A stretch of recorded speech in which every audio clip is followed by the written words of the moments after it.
너무 높은 공모가 밴드로 청약에 대한 우려감이 높았던 SD 바이오 센서가 11일 정정증권 신고서를 제출하면서 공모 일정과 함께 공모가 밴드도 하향 변경을 하였습니다.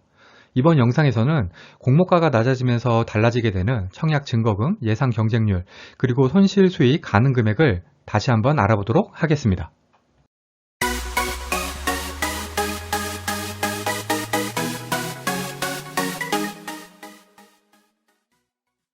구독, 좋아요, 알림 설정은 저에게 큰 힘이 됩니다. 6월 9일에 금융감독원에서 SD 바이오 센서에 정정신고서 제출을 요구를 했습니다. 정정 요구 이유는 중요 사항의 기재 불충분이었는데요. 이게 구체적으로 무엇인지는 알 수가 없지만 공모가 밴드가 높게 잡혔다는 이유는 아닌 것으로 알려져 있습니다. 그리고 SD 바이오 센서는 단 이틀 만인 11일에 정정증권 신고서를 제출을 했습니다. 아무래도 빨리 IPO를 해서 돈을 마련해야겠다는 의지가 강하지 않았나 싶네요. 이번 정정신고로 우선 청약 일정이 달라졌습니다. 기관 수요 예측일이 7월 5일 월요일에서 7월 6일 화요일까지고요. 확정 공모가는 다음 날인 7월 7일 수요일에 발표가 됩니다. 그리고 또 바로 다음 날인 8일 목요일부터 9일 금요일까지가 청약 일정입니다. 개미들 입장에서 달라지는 점이 뭐냐면 바로 환불일인데요. 원래는 환불일이 3일이었는데 이게 5일로 늘어났습니다. 이렇게 되면은 마통까지 써서 비례를 노리시는 분들은 이자가 좀 더 나가겠죠. 상장일은 아직 미정입니다. 원래 기존 희망 공모가액 밴드가 66,000원에서 85,000원 사이였는데요. 이번에 45,000원에서 52,000원으로 낮아졌습니다. 공모가 상당 기준으로는 39%나 하향되었습니다. 공모가 밴드가 내려간 만큼 확정 공모가는 공모가 상단으로 거의 확정되었다고 보시면 될 듯 하네요. 그래서 정전전 공모가 기준 시총이 8.8조였는데 5.3조로 낮아졌고요. 따블 시에는 10.6조, 따상 시에는 21.2조입니다. 그런데 SD 바이오 센서와 유사한 진단키트 대장주인 시젠의 시총이 현재 3.2조입니다. 당연히 따블은 무리로 보이네요. 공모가만으로도 시젠보다 시총이 훨씬 높기는 하지만 그래도 이제는 좀 더 청약을 고민해 볼 만한 가격이 아닌가 싶습니다. 문제는 기존 주주 유통 가능 물량이 그대로라는 거죠. 변경된 유통 가능 물량을 보시면은 기존 주주가 21.6%, 공모 주주가 9.8%, 합해서 31.4%입니다. 기존 주주 유통 가능 물량이 지난 SK 아이텐은 0%, SK 바이오사이언스 때는 1.57%로 거의 없었던 것에 비하면 여전히 너무 많죠. 물론 기관의 의무 보유 확약 비율에 따라서 지금 요 공모주주 유통가능 물량이 달라질 수는 있습니다. 그런데 보시면은 공모주주 유통가능 물량은 1244만 주에서 995만 주로 줄었는데 기존 주주 유통가능 물량이 2195만 주로 그대로입니다. 상장일에 기존 주주 물량을 개인들에게 쏟아내서 돈 좀 벌려고 하는 의지를 좀 보여주는 부분이 아닌가 싶어서 씁쓸합니다. 현재 38 커뮤니케이션에서 거래되고 있는 장외시장 가격을 보시면은 팝니다가 7만원에서 10만 8천원 사이고요. 삽니다는 7만원에서 한 8만 5천원 사이네요. 제가 열흘 전에 올린 영상과 비교하면은 장외 가격이 11만원에서 8만원으로 좀 하락을 했습니다. 그래서 만일에 청약을 결정을 하셨다면 일단 매도 목표가는 한 8만원 정도로 잡으시면 어떨까 합니다. 이번 SD 바이오 센서는 공모가가 여전히 좀 높기 때문에 마통까지 써서 비례 배정을 쓰는 것은 좀 별로인 것 같습니다. 그래서 최소 청약만 해서 균등 배정만 받는 것이 어떨까 제안드립니다. 이번 SD 바이오 센서는 NH투자증권, 한국투자증권, 삼성증권, 그리고 KB증권에 중복 청약이 가능합니다. 공모가가 최상단인 52,000원으로 결정이 되면은 최소 청약 수량이 10주니까 최소 청약하는데 26만원이 필요하고요. 4개 증권사에 모두 청약하려면 104만원만 있으면 됩니다. 계좌 개설 방법을 말씀드리겠습니다. 한국투자증권을 제외한 모든 증권사는 전부 청약 개시일 전날까지 계좌를 개설해서 보유하고 있어야 합니다. 한국투자증권은 청약 기간에 개설해도 가능한데요.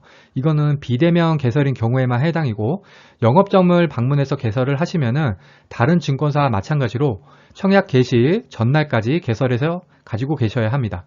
개설 방법은 제가 설명드리는 방법이 제일 편하고 20일 제한도 피해갈 수 있는데요. 우선 NH투자증권, 한국투자증권, KB는 모두 카카오뱅크를 통해서 계좌 개설하면은 20일 제한이 없습니다. 그러니 우선 카카오뱅크 계좌 개설을 하시고 카뱅, 증권사 주식계좌 개설로 이 3개 증권사 계좌 개설을 하시면 됩니다. 그리고 삼성증권 같은 경우에는 애초에 20일 제한이 없는 증권사이니까 삼성증권 앱으로 개설하시면 되겠습니다.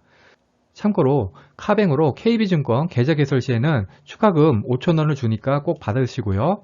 이번에 SD 바이오 센서 청약을 안 하더라도 앞으로 좋은 IPO가 많이 나올 테니까 지금 미리 만들어 두시는 것도 좋지 않을까 생각이 됩니다. 다음은 균등배정 예상 경쟁률을 추측해 보겠습니다. 증권사별 균등배정 물량은 NH투자증권이 46만 주, 한국투자증권이 36만 주, 삼성증권과 KB증권이 10만 주 정도입니다. 사실 현 시점에서 예상 청약 건수를 알아맞히기는 불가능에 가깝지만 저는 SK 바사떼를 기준으로 예상을 한번 해보았습니다. 가장 최근에 대형 공모주였던 SK IT 때는 너무 청약이 많았기 때문에 적용하기에는 무리 같고요. 그 이전 대형 공모주인 SK 바이오사이언스를 적용해 본 것인데요. 이 중에 KB증권 같은 경우에는 SK 바사떼는 청약 증권사가 아니었기 때문에 삼성증권의 경쟁률을 적용하였습니다.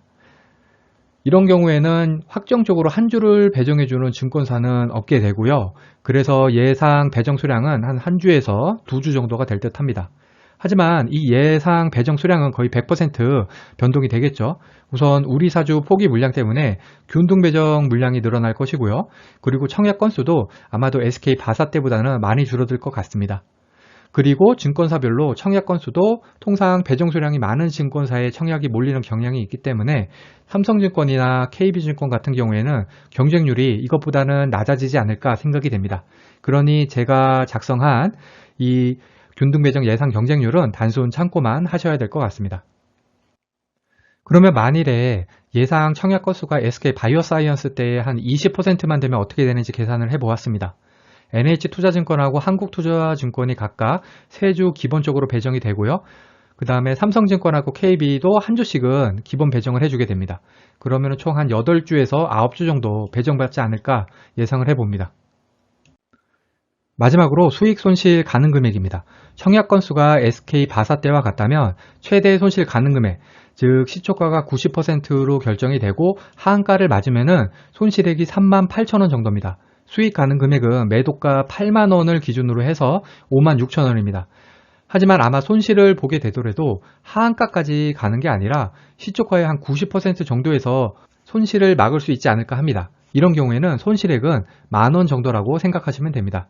하지만 청약 건수가 SK 바사의 20%라면은 손실 가능 금액은 46,000원으로 커지고요. 수익 가능 금액도 25만 2천원으로 커지게 됩니다. 만일에 4인 가족 기준이면은 수익 가능 금액이 100만원 정도까지 올라가네요.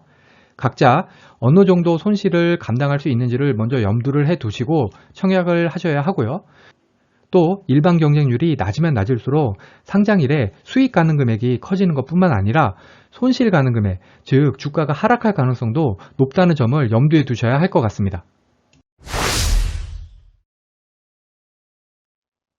오늘 영상의 핵심을 요약을 하면은 이번에 SD 바이오센서의 공모가 밴드가 변경이 됐습니다. 예상 공모가는 52,000원이고요. 여전히 좀 비싸다고도 할 수가 있습니다. 두 번째는 유통 가능 물량 중에서 기존 주주 물량이 21.6%로 여전히 너무 높습니다. 따라서 청약을 하더라도 균등 배정 정도만 하는 게 어떨까 싶습니다. 세 번째는 아직은 장외 시장에서 공모가 상단보다 비싸게 거래 중입니다. 마지막으로 제일 중요하죠. 기관 경쟁률, 장외 거래 가격, 일반 청약 건수를 모두 보시고 난 다음에 청약을 결정하시기를 바랍니다.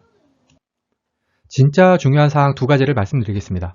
확정 공모가, 기관 경쟁률, 일반 경쟁률, 그리고 장외 시장 가격이 좋으면은 저는 청약을 할 생각입니다. 하지만 이 4가지가 다 좋다고 하더라도 손실을 볼 수가 있습니다.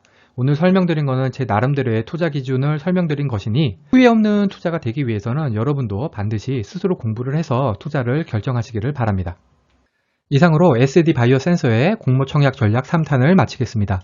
다음은 제가 청약을 한 경우에 한해서 청약 일후 SD 바이오 센서 매도 전략으로 찾아오겠습니다. 오늘 영상이 도움이 되셨다면 구독, 좋아요, 그리고 알림 설정까지 부탁드립니다. 감사합니다.